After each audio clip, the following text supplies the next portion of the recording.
وبركاته. معاكم الشيف محمد أشرف. النهاردة هنتكلم حاجة كده. النهاردة هنقول موضوع مطاعم وكافيهات والمطاعم والنوادي وقاعات الأفراح والحاجات زي دي.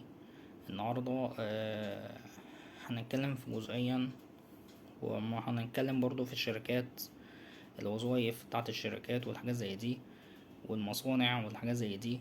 ماشي، خلي بالكوا يا جماعة من مواضيع الناس اللي بتألف من نفسها، والناس اللي بتألف في بتعمل حوارات عن الناس. يعني يعني انت ابعت لي طبعا سي في عن طريق الواتساب، ابعت لي سي في عن طريق الماسنجر، ابعت لي بياناتك، انت اشتغلت فين وانت عملت فين وانت سويت فين. في ناس كتير بتعمل مع الناس زي دي. انا شفت بلاوي زرقاء جدا على جروبات، جروبات الوظايف، جروبات تبع الوظايف والكلام ده، تبع المطاعم وكافيهات وحاجات زي دي. والوظايف الشيفات برضو تبع الشيفات، يعني حتى الشيفات بتتذل، وحتى البنات والشباب الصغيرة دي برضو بتتذل. ماشي، في ناس كتير حسبنا الله ونعم الوكيل بصحبات المطاعم وصحبات قاعات الأفراح والنوادي والناس التانية اللي بتذل، حسبنا الله ونعم الوكيل فيهم.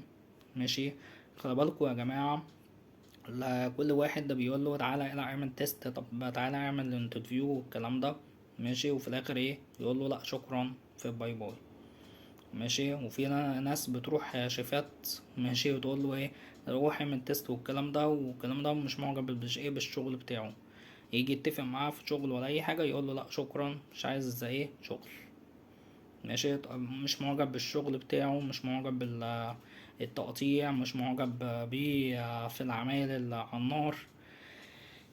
لو هي طلعت شكلمة، طلعت بسبوسة، طلعت بطيخ شمام، انت فاهم.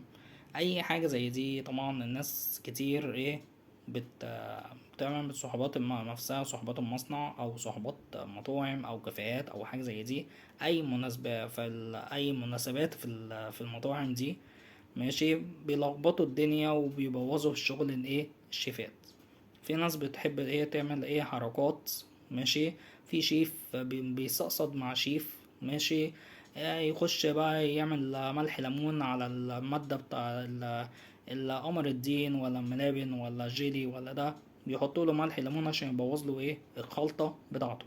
في ناس بتعمل كده، وفي ناس ايه في شيف بيحب الشيف، وفي ناس صحبات المصنع، وصحبات مطاعم وصحبات كافيهات بيحطوا ملح، بيحطوا فلفل اكتر، بيبوظوا الطبخات. في ناس كده، حسبنا الله ونعم الوكيل. حسبنا الله ونعم الوكيل في الناس اللي بتظلم. انا شفت بلاوي زرقا جدا يا جماعه، والله العظيم حط ربنا شفت بلاوي زرقا جدا. حتى المطعم اللي انا شغال فيه اقسم بالله يعني في بلاوي زرقا جامد قوي. يعني يعني هو حضرموت ده عنتر يعني اللي انا بشوفه. ماشي، يعني فكرته من الناس محترمه، لا ما يعني انا بفكر والله العظيم عايز امشي من الشغلانه، من المكان، برضو ما لو مشيت مش هلاقي شغل تاني. بس وفي مصانع بقى بتقبل ناس والكلام ده. في مصانع زي ايه المراعي، مصانع حلويات الرشيد، مصانع الشيبسيات البسكويت والحاجات زي دي، تعبئة وتغريف. ماشي، الناس دي اللي بتقبل بال16 ساعة وال12 ساعة وال10 ساعات وال8 ساعات وال6 ساعات وال7 ساعات. في ناس بتقبل، المصانع دي بتقبل. يعني خلي بالكوا من الناس، عشان في مصانع ومطاعم بتعمل نفسها شركات، وفي الاخر الشركات دي بتطلع نصابة. بتعمل نفسها شركات وفي الاخر بتطلع نصابة. ماشي، ولا شركة ولا بتاع، بيدوخوك كل شوية شوية شوية. شكرا، يعملوا لك بلوك على الرقم بتاعك، ويعملوا لك بلوك على الماشنجر، ويقول لك باي باي انا دوختك كده خلاص، خليتك ايه تصرف من مكان لمكان. طيب انت خليته كده ليه؟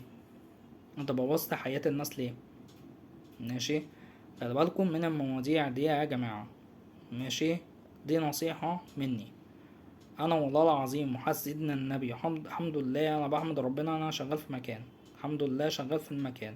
انا موسى عشرين مش بتكلم في نفسي، والله العظيم مش بتكلم في نفسي. انا اللي بقوله وموسى الشريف اللي انا شفته بعينيا، بشوفه الناس اللي بتروح تعمل انترفيوهات في ناس كتير يعني بنات وولاد ماشي بيكلموني عن طريق التيك توك وعن طريق كواي وعن طريق اليوتيوب: يا شيف محمد مفيش اي شغلانه ليا او شغلانه لحد لصحابي او حاجه زي دي؟ انا معرفش يعني، مفيش غير اللي قدام المصانع وبس. المطاعم ماشي كلامهم مكلكع. المطاعم وكافيهات ونوادي وقاعات افراح وكلهم كلامهم كله مكلكع. بيبوظوا الدنيا ومش بيعوزوا مع ناس، وبيقولوا لا عندنا العدد كامل، عندنا عدد كامل، عندنا عدد كامل، وهو ما عندهمش عدد كامل. بيغلفوا وخلاص وبيغلفوا في الكلام وبيألفوها وبيدخلوا في الكلام في كلام ماشي، وبيخنقوا الناس وبيزهقوا في الناس ماشي. وفي الاخر حسبنا الله ونعم الوكيل الناس اللي بتظلم. حسبنا الله ونعم الوكيل في الناس اللي بتظلم. في ناس بتعمل نفسها كبيرة في السن، وناس بتعمل نفسها 60 سنة و70 سنة و80 سنة ماشي، وفي الآخر بتعمل نفسها فاهمة ماشي، وتعمل فخم في المطاعم والكافيهات والنوادي والكلام ده، وبتعمل نفسها. وواحد يشتغل في سوبر ماركت ولا الكلام ده يفخم على الواد اللي شغال عنده والكلام ده. لا، ما تفخمش على حد.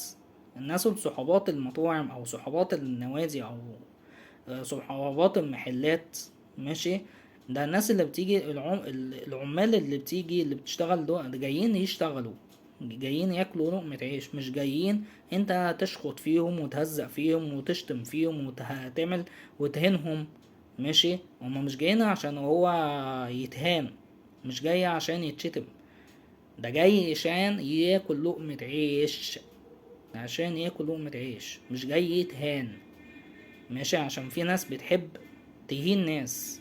حسبنا الله ونعم الوكيل. حسبنا الله ونعم الوكيل. في ناس ما تسواش ومتعرفش يعني ايه تسوية في الكلام ماشي. ناس متعرفش كلامهم. في ناس كلامها في اللسان الحلو، وفي ناس كلامهم في اللسان ايه الوحش. في ناس بتعمل نفسها أستاذة وتقعد على الدرج وتقعد على المكتب بتاعه وحط رجل على رجل ماشي. في ناس بتعمل كده، وفي ناس لا بتنزل رجليها وبتقعد زي الناس ماشي. اللي بيحط الرجل على رجل ده وبيعمل كبير ماشي، ده ما يعرفش حاجة اسمها تربية مع الناس ماشي. انت بتعملش كبيرة على حد، بتعملش كبيرة على اي حاجة عشان خاطر ربنا يرزقك في لقمة عيشك، عشان ربنا يرزقك في لقمة عيشك وربنا يكرمك. خليك في حالك، خليك في حالك ماشي. وعايز انصح للمطاعم وعايز انصح للكافيهات وعايز انصح للنوادي بعد اذنكم، لاي حد جاي يشتغل او ولد او بنت او حد كبير ماشي ما تزلوش، عشان يوم في الايام ماشي انتوا تيجوا هتتذلوا في الاخر. ده صحابات الكافيه او صحابات مطعم او صحابات النوادي ماشي، بس هتتذلوا جامد جامد جامد. وفي هيمثلوكوا ذل كتير جدا. حتى بتوع الاتش ار، حتى بتوع الاتش ار اللي بيعملوا نفسهم برضو ايه صحابات نفسهم ماشي، صحابات فروع برضو والكلام ده ماشي، برضو هتتذلوا كتير. ليه؟ عشان في ناس كتير ايه بتعمل نفسها ايه كبيرة، متعملش كبيرة على حد عشان خاطر ايه ربنا يرزقك في لقمة عيشك، عشان تعرف تاخد مرتب صح. عمر ما هتاخد المرتب وهتاكله بالحرام ماشي، عشان انت بتأذي في الناس في الشمال واليمين وبتهن الناس وبتزعق في الناس. بس هي دي النقطة اللي انا عايز اوصلها. ربنا يحفظ مصر وربنا يحفظ الشرطة والجيش. ربنا يحفظ مصر والشرطة والجيش. الشرطة والجيش دول رقم واحد. ربنا يحفظهم يا رب بجد بجد. ربنا يحميهم، ربنا يحمي شعب مصر يا رب. وربنا يعني ينصرنا بنصرة العالمين بفجرة عند الله ونعم بالله. وربنا يفرجها علينا ويسترها علينا بس، وخلينا لأهلنا يا رب. ربنا يستر. السلام عليكم.